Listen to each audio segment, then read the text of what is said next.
This is Dr. Wood with Citadel Civil Engineering. This is CIVL202 Statics. And in this lecture, we're looking at product of inertia and how we can use the product of inertia to calculate the moments of inertia for the strong and weak axis of a shape. And so with that, let's jump into it. So the product of inertia is a term that it's a little hard for us to really wrap our minds around exactly what it is. It looks a lot like our moment of inertia calculation, but in this case, the product of inertia, the symbol we'll use is I, x, y, is going to be equal to the integral of x, y, dA. So we'll remember for moment of inertia, we had x squared dA or y squared dA. Now for product of inertia, we're doing both perpendicular distances. And so this makes it a little bit stressful. It's the same process, so we do double integration and we could work our way through. Now, there's some things too, that this is kind of a measure of balance or symmetry of the axes that are involved. And so it'll turn out that the smaller the value is, the more symmetric the shape is around these values of x and y. And in fact, the moment of inertia, or the product of inertia, Ixy, will be equal to 0 if x or y is an axis of symmetry.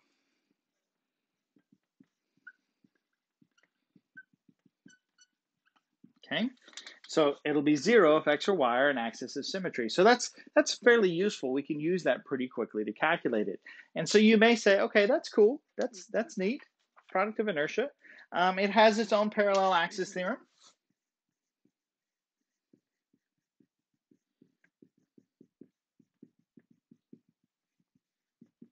That looks exactly like what we had before. So Ixy is going to be equal to Ixyc. That's about the centroidal x and y axes for a shape. And that can be tabulated in most cases, plus d sub x, d sub y times a. So nothing really new to see there. And of course, this means that we have a composite body form of it as well.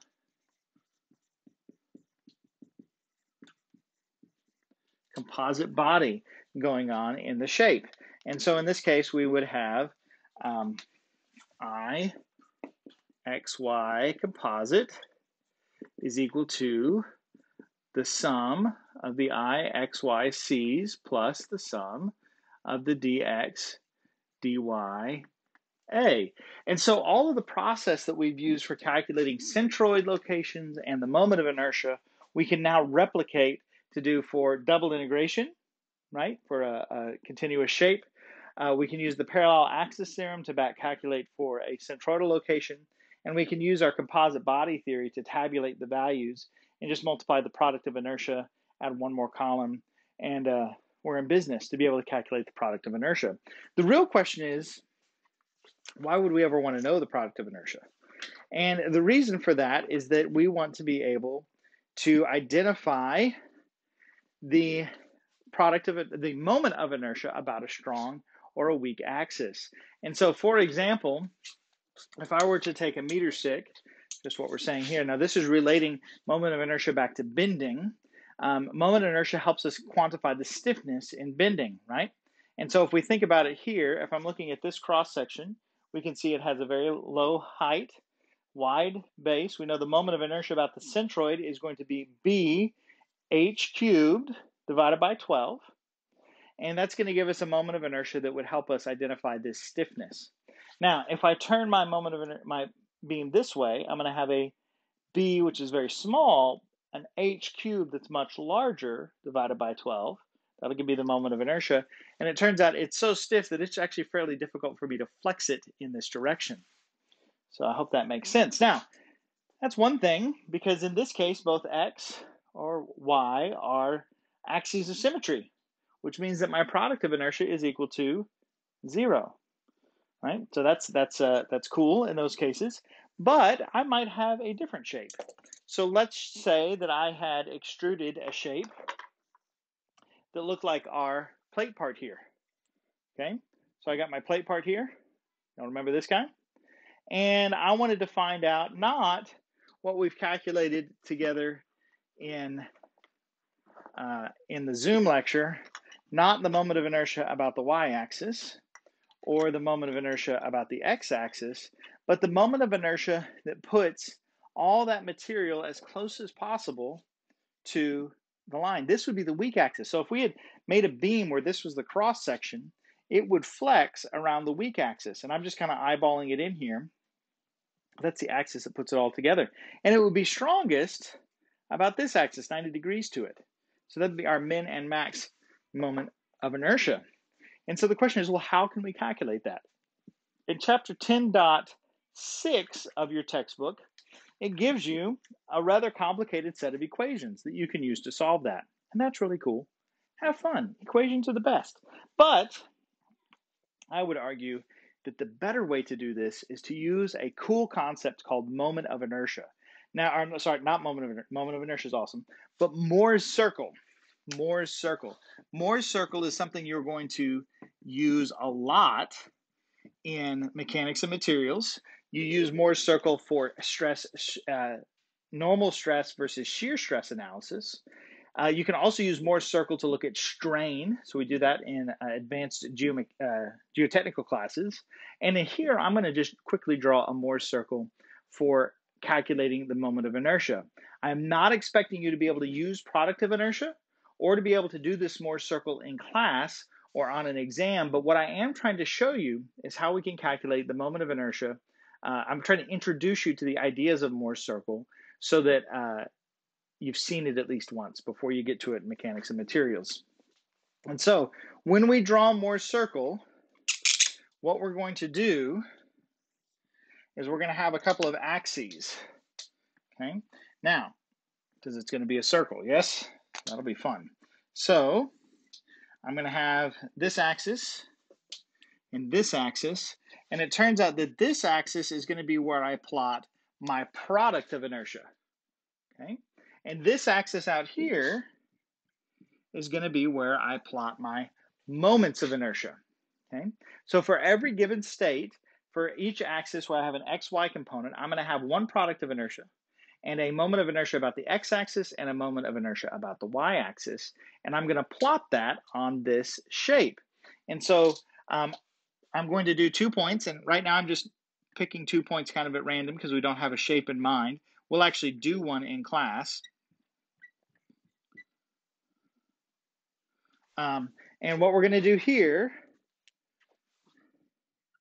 is we're going to plot 1 point that's the moment of inertia about the y-axis and the negative IXY. So for this shape that I'm drawing, it had a negative value for the product of inertia, which is a totally reasonable thing to do. And I'm going to do another point that's going to have the IX term with the positive IXY. Okay, did anybody see a circle yet? Probably not, right? The next thing I'm going to do is I'm going to draw a line that connects the two. You see the circle yet? No, it looks like a line. Okay, and now what I can do is sketch the circle. This becomes my center of rotation, and so let's see if I can sketch this circle pretty good. That's not terrible. It ain't great, but it's not terrible. You'd want to use a compass if you are actually solving these things out.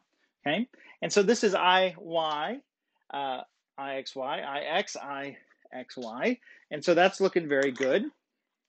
And it turns out that this is where we're going to be able to find our max and min moment of inertias. And so typically, depending on as we rotate our shape, this will give us all the different points. And so this down here, this is going to be where I find my minimum moment of inertia.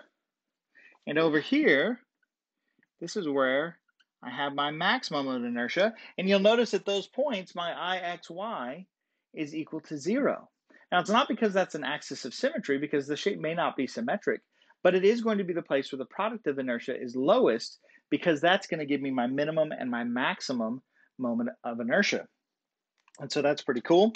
This angle here would be 2 theta p, so the angle to the principal angle, and you can work that out mathematically. And so what we would do, and we'll do this in class, I won't bore you with it here, but we would calculate where the center of the circle is. How would we find the center?